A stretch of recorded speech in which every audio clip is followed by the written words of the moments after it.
Welcome to the 49th commencement exercises of Cambridge College. Please join us in singing the national anthem.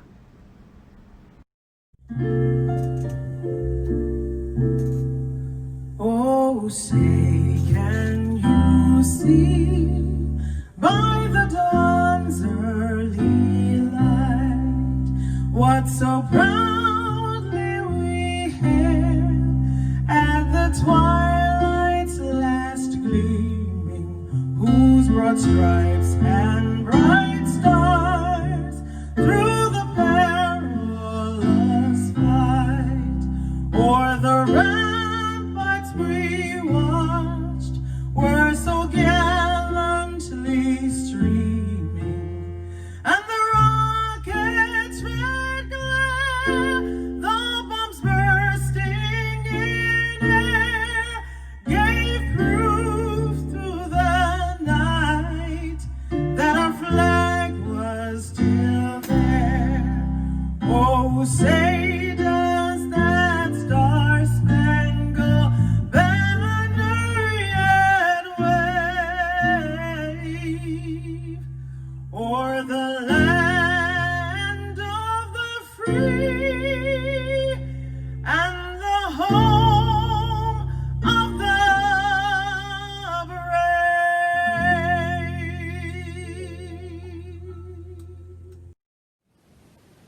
Good afternoon. Welcome to the 49th commencement exercises of Cambridge College. I'm Neeti Seth, Dean of the School of Psychology and Counseling, and I am delighted to share this momentous occasion with you.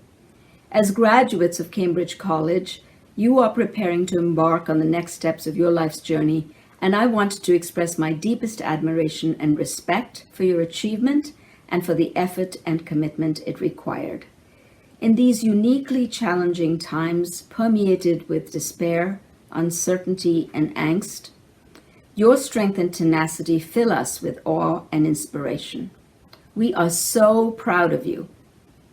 As Cambridge College graduates, you have embarked on embracing intellectual achievement to fulfill your hopes and dreams and goals despite all the challenges and hurdles.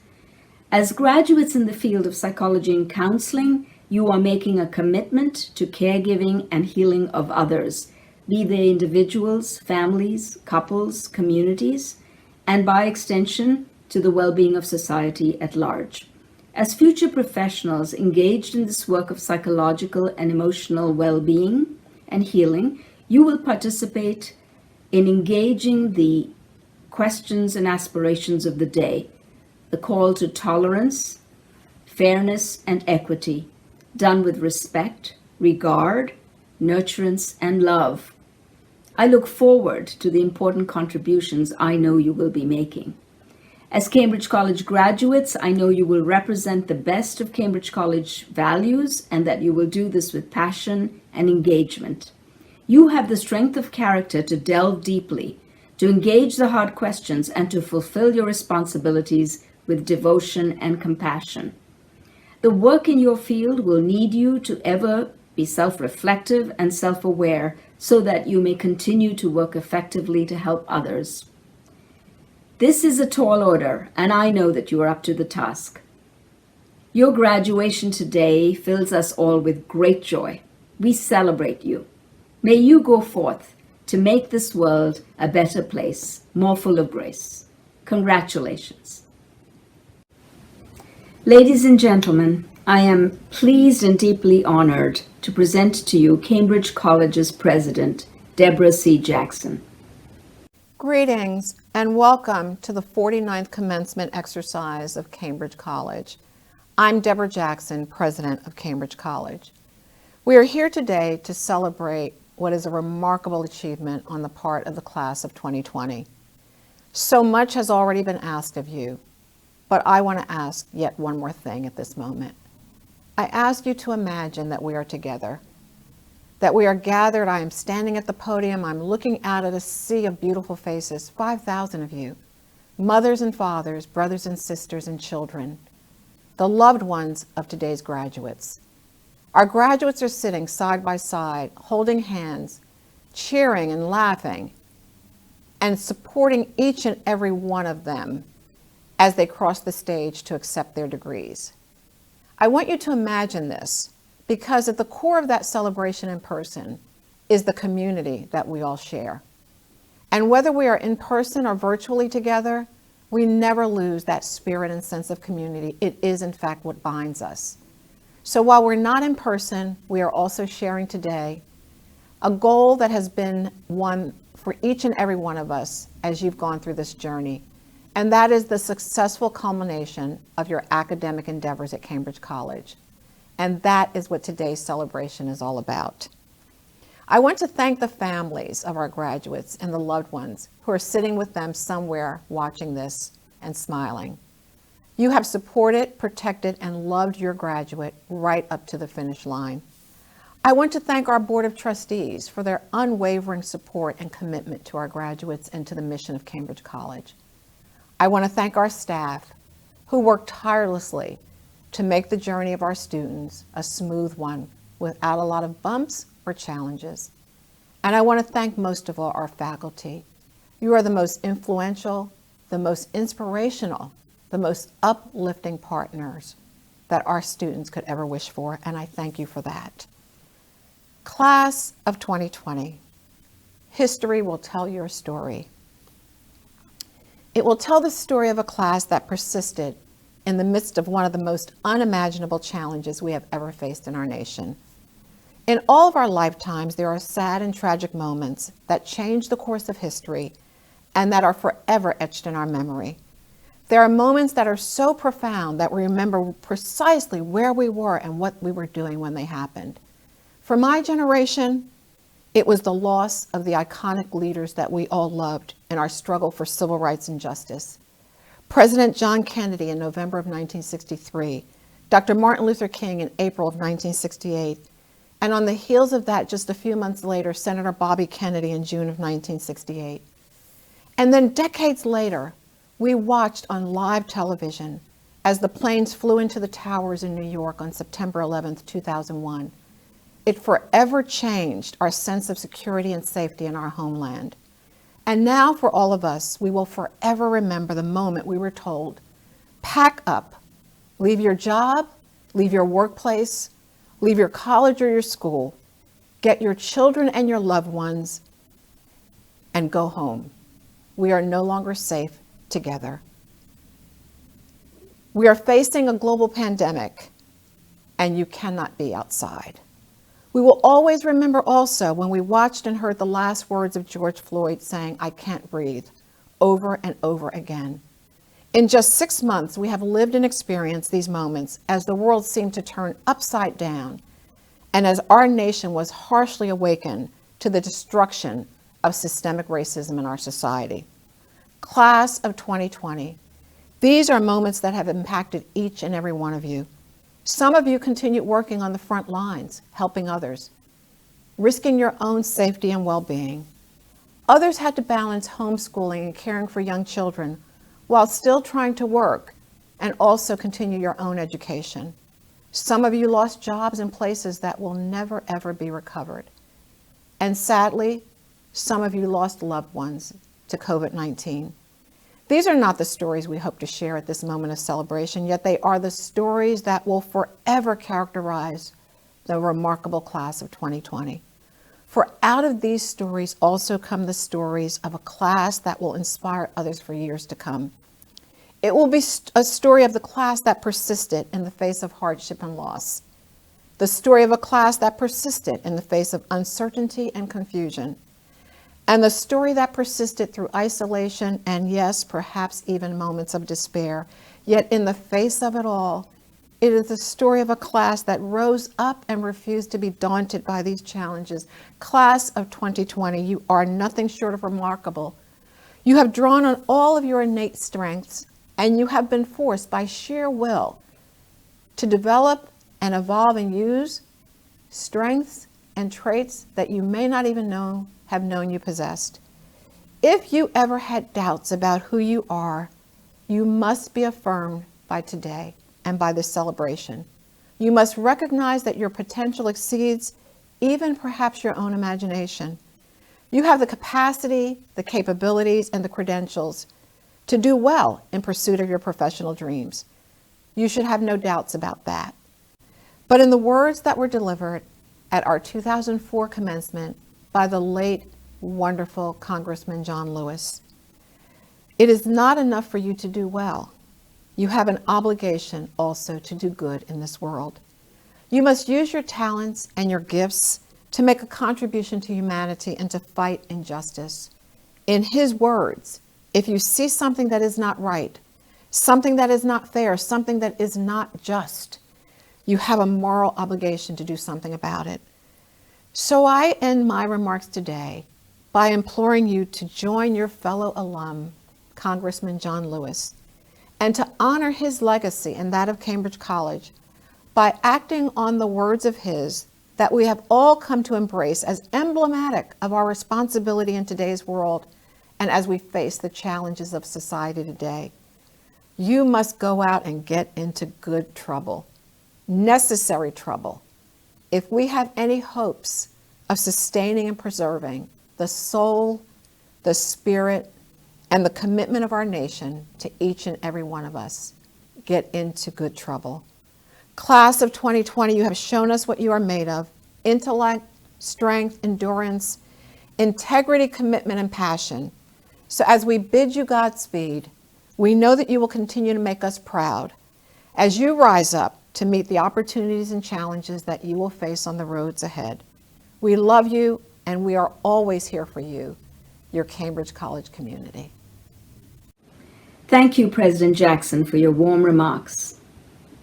It now gives me great pleasure to introduce Ms. Stephanie Vasquez, our student speaker, who is graduating today with a Master in Education from the School of Psychology and Counseling. Please join me in welcoming Ms. Vasquez as she shares her graduate reflection. Greetings, President Jackson, Board of Trustees, faculty, guests, and my fellow class of 2020. It is with great honor that I stand before you today. We have sacrificed so much to get to where we are. Whether it's taken us 2 years or more, I'm here to say we did it. We got through those long, intense weekends, reading and writing 15-page papers. We made it through those difficult days and showed up to class, even when our bodies asked us to stay in bed and our kids begged us to stay home. Thankfully, we were also blessed with teachers that made class so interesting, you almost didn't want to leave, despite already being there for so long. A special thanks to my cohort for getting me through those tough days and nights when I just wanted to give up. They would lift me up and remind me of who I was doing it all for. Not only were they a great support system, but lifetime friendships were made. This has all truly been a learning experience. I've learned that it doesn't matter how old you are or even how young, because here at Cambridge College, all are welcome and everyone is capable of achieving and obtaining a degree, regardless of your race, age, gender, or circumstances. This school has such a great sense of community and diversity that you learn so much just from being surrounded by your peers. As a mom of 2 young boys born during my undergraduate and graduate experience, there were naysayers who criticized me for spending my weekends away from my kids for being in class. But what they didn't realize is that I was investing in those weekends for the future of my boys. Thank you to my wonderful husband. You have always been supportive when it came to my education. You were always right there beside me, making sure I went to class and finished my papers because you knew how much this meant to me. Most importantly, I would like to thank God for giving me the strength to get through these past years and getting me this far. My fellow graduates, as I close, I want to leave you with these reflections. Your past is who you were. Your present is who you have become. And your future is what you make of yourself. Don't waste your time reminiscing on all of your past mistakes when you have learned from them and have built a better version of yourself. Ladies and gentlemen, class of 2020, today we are now stronger and far more valuable to society because of our education. Congratulations.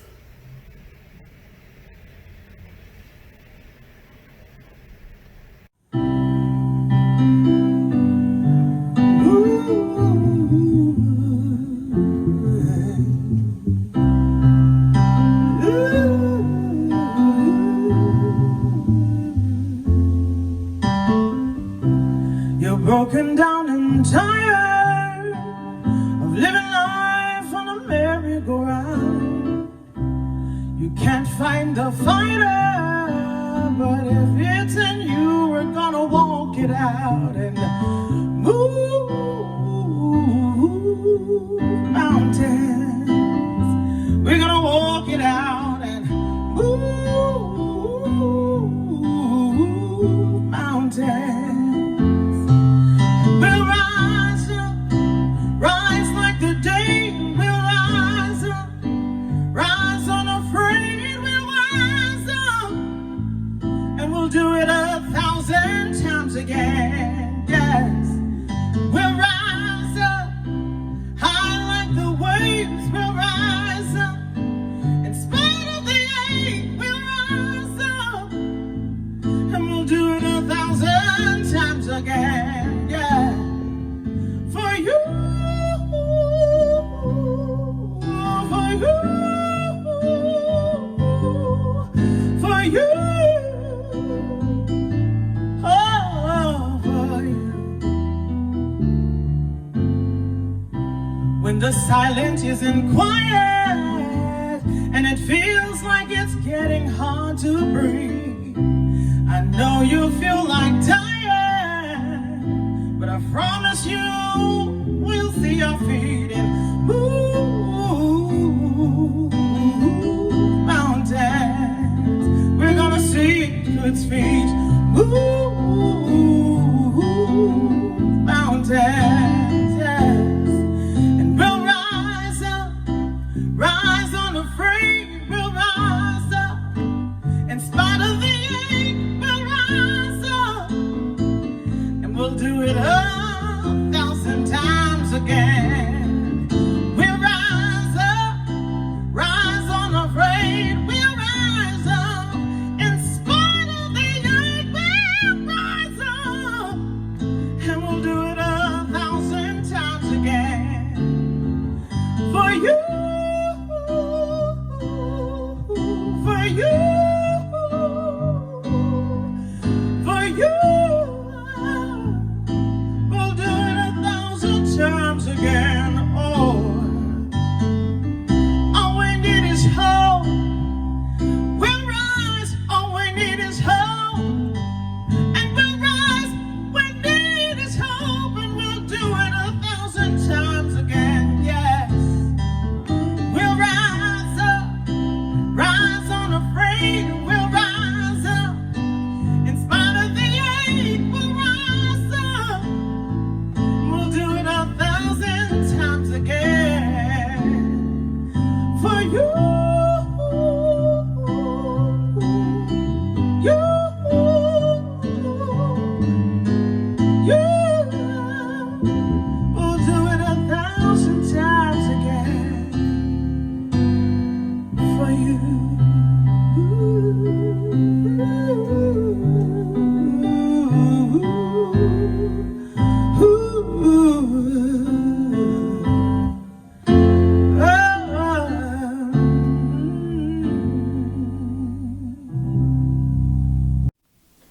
Thank you, Stephanie, for your wonderful graduate reflections, and once again, congratulations to you. It is now my pleasure to present to you today's very distinguished commencement speaker, our former governor, Deval Patrick. Deval Patrick has devoted his life to lifting the voices of others. Born on the south side of Chicago, he grew up with his mother, sister, and grandparents in his grandparents' two-bedroom apartment. Through the love and support of his family, of great teachers, and adults in the neighborhood and church, he became the first in his family to go to college and then on to law school. Deval has always been called to service, whether in the public or the private sector. After law school, he joined the NAACP Legal Defense Fund, where he litigated voting rights and death penalty cases.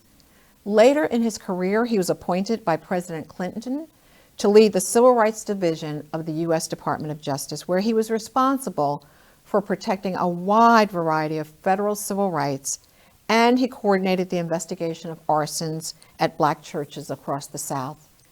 As a senior executive in 2 Fortune 500 companies, DeVal worked to develop a more equitable and inclusive workplace, and he stood up for environmental stewardship. He founded and led the first impact investing fund at a major private equity firm, targeting both financial returns and social and environmental good.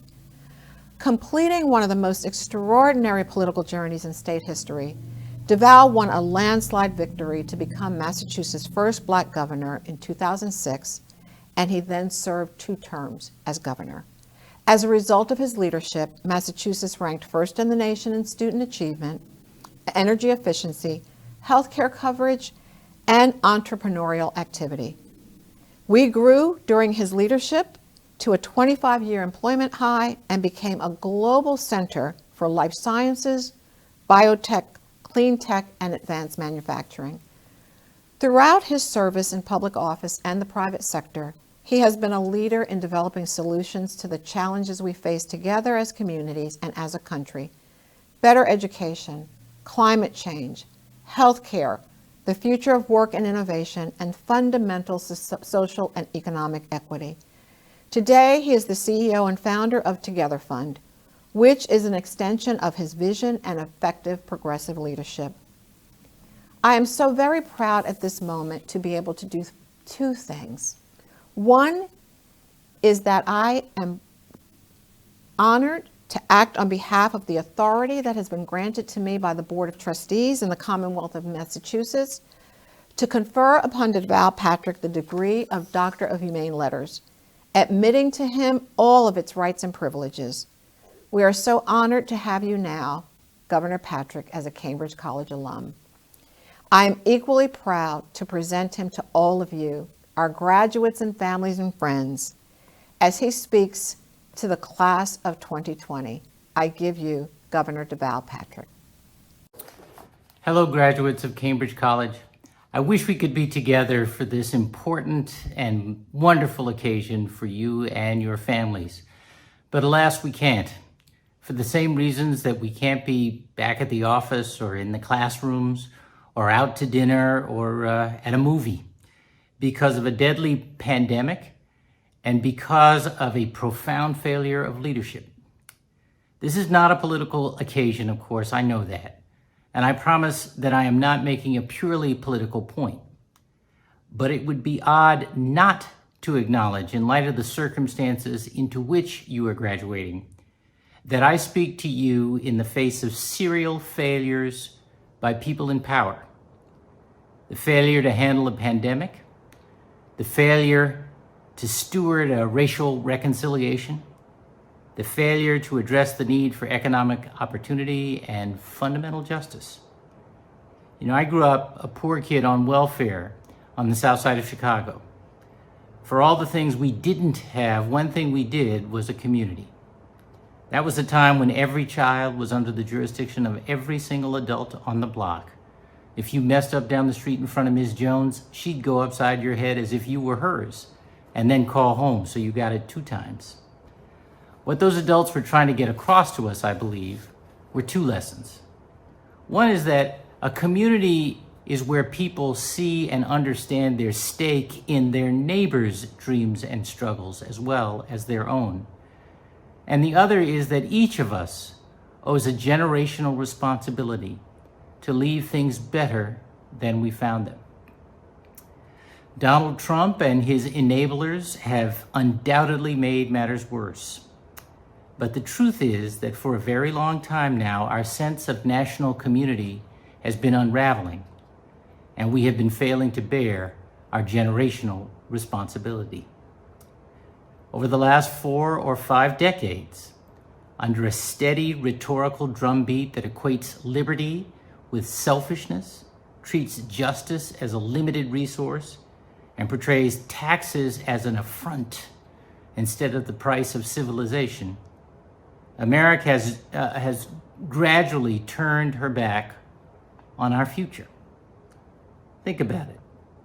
The retreat from the public schools, the unaffordability of housing and healthcare, and the unreliability of the social safety net, the unbearable burden of student debt, the tolerance for wage suppression as the economy shifts, the weakening of unions, the neglect of dated and delayed infrastructure. Before the pandemic, the climate was in crisis, the poor were stuck in poverty, and the middle class were a paycheck or two away from being poor. Before the killings of George Floyd and Breonna Taylor, welfare reform was unnecessarily harsh, policing and criminal sentencing were in sore need of repair, health disparities were widespread, and racist attacks on immigrants and on immigration itself were common.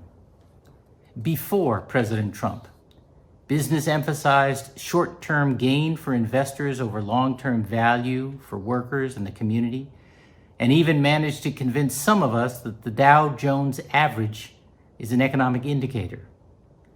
The economic fragility, social isolation, and hopelessness that so many Black people have felt for generations in America now constrain Americans of every background everywhere.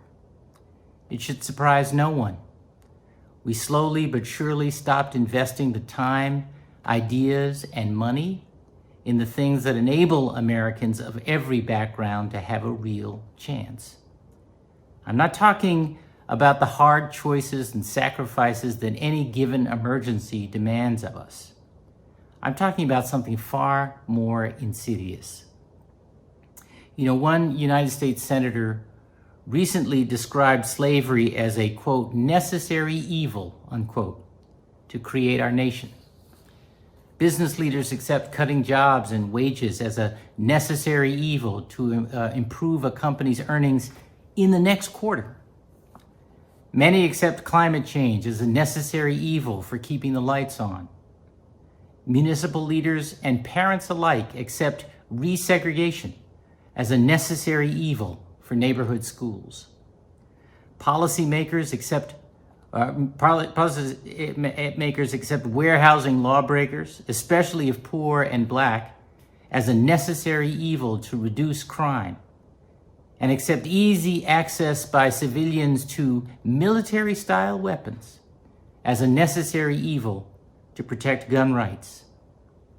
Trump officials tell us to accept separating children from their refugee parents as a necessary evil to limit migration.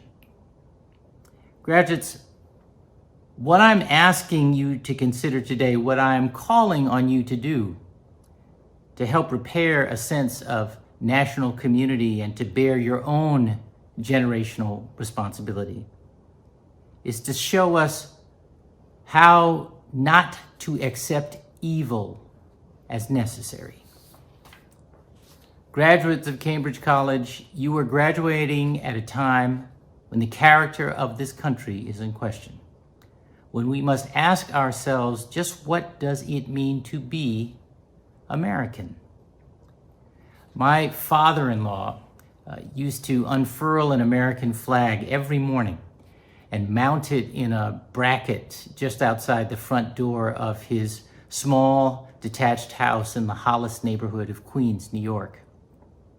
He left his childhood home in Vicksburg, Mississippi at 16 and lied about his age to join the Navy and fight the Axis in World War II. He was proud of his service on a minesweeper and of America's role in the world as a defender of freedom. At the end of each day, when he would retire the flag for the night, he would sometimes order his 3 children to join him on the front stoop, standing at attention, sometimes even having them salute. My father-in-law was a patriot. So am I. He loved patriotic songs and stories. I get a lump in my throat whenever I hear the national anthem, especially at official occasions, like when I worked at the Justice Department or was governor. We were both moved by and believed that Martin Luther King Jr.'s dream was, as he put it, deeply rooted in the American dream. Like my father-in-law, I have flown an American flag at whatever home I've lived in for more than 30 years, though I will admit, without quite the ceremony.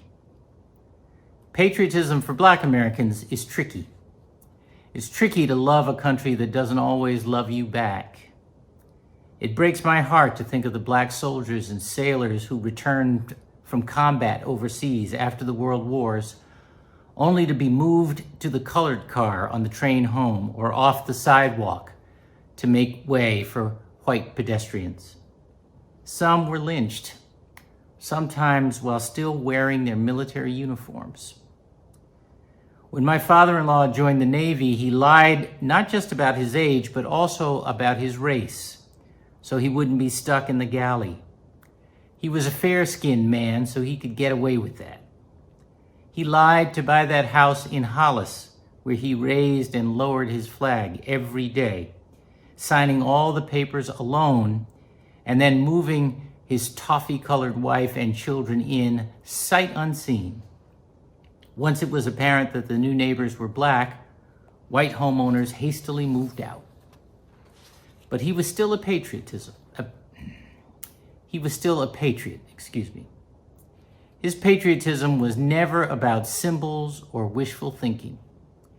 He believed in America for the same reason I do, because it gave him a chance. He learned to be an electrician in the Navy, got a good union job at a factory after his discharge, and ultimately started his own electrical contracting company. He built a conventional, respectable, middle-class life and loved the country that made that possible.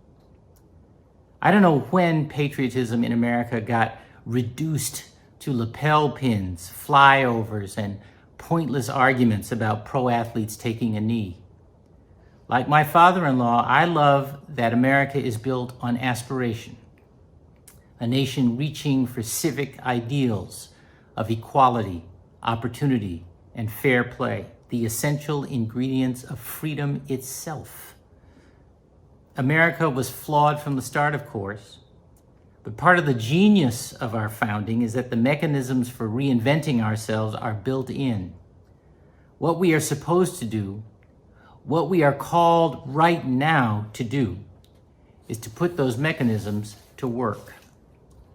We need a renewed understanding of patriotism, because what we see today, what poses as leadership today, isn't making America great. America's greatness comes from the work of closing the gap between our reality and our ideals.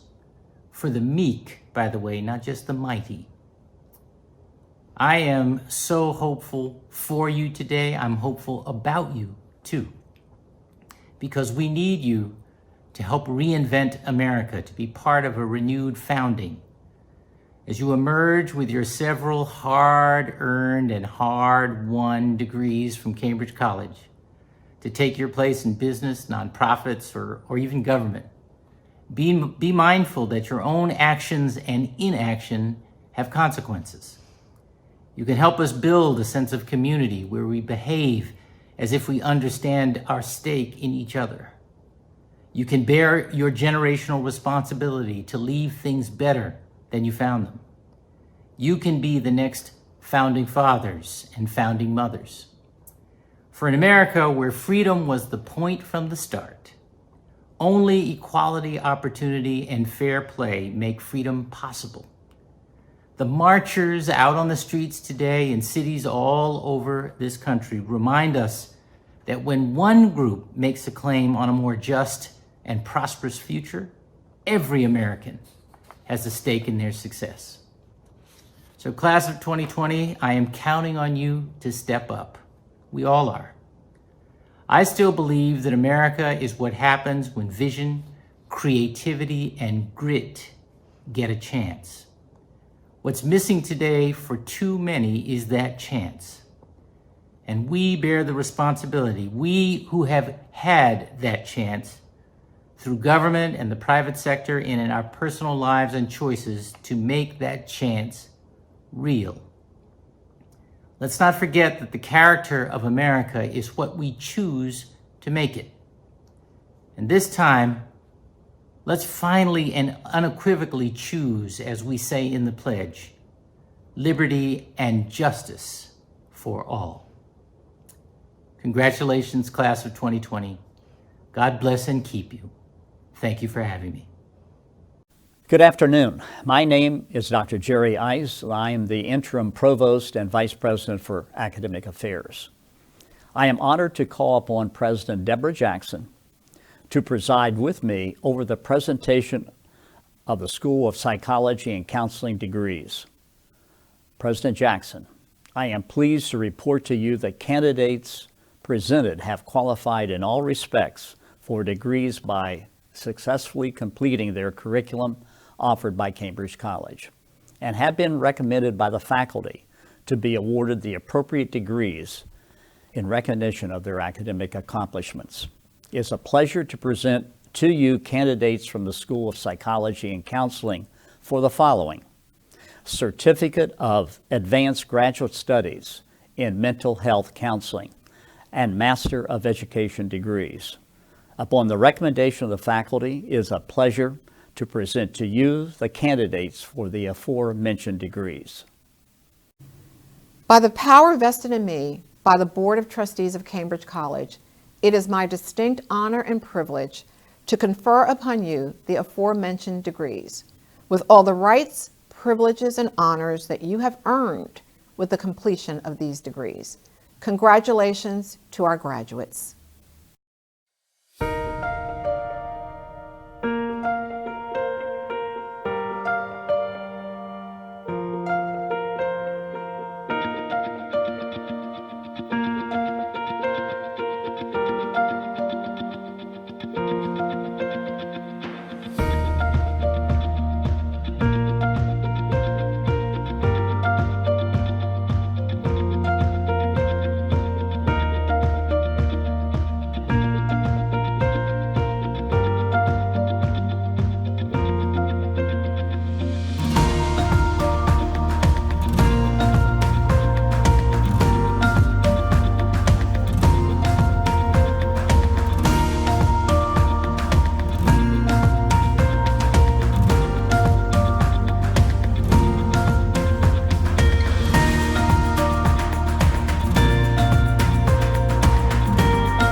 Graduates, you are now Cambridge College alumni. Congratulations on achieving this key milestone in your lives. I personally bestow the alumni title on you with more pride than anyone else because I am you, a proud degree-carrying alum of Cambridge College. 2020, that is typically associated with having perfect vision. It is now also associated with an unprecedented civil unrest, a pandemic, and economic distress. Amidst all this unrest, there are moments of joyfulness, new beginnings, and discoveries about yourself, your friends, your family, and the world you live in. But you have something today that puts you in a special place.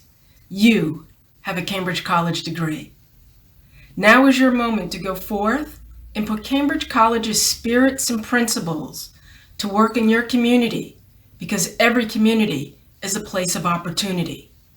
The quality of our students and the self-sacrifice, determination, and sheer hard work you have put in to achieve your goals is mind-boggling.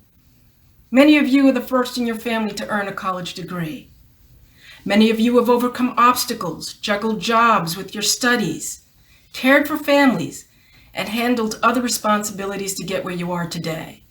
And many of you arrive here today having personal impact from COVID, whether it be lost jobs, family, or friends. I want you to take all you learned here and from each other and lead. Use your experiences, fortitude, new skills for the next segment of your journey. We are here to help you make connections, provide advice and direction, and most importantly, to help you be that catalyst for change that we demand and expect of our graduates, of which you are today. These are the reasons our graduates stand above all others. And as a professor, James Miles, said, you can easily judge the character of a person by how they treat those who can do nothing for them. So in closing, as we say your names today, say their names. Go out and be wonderful. Congratulations again.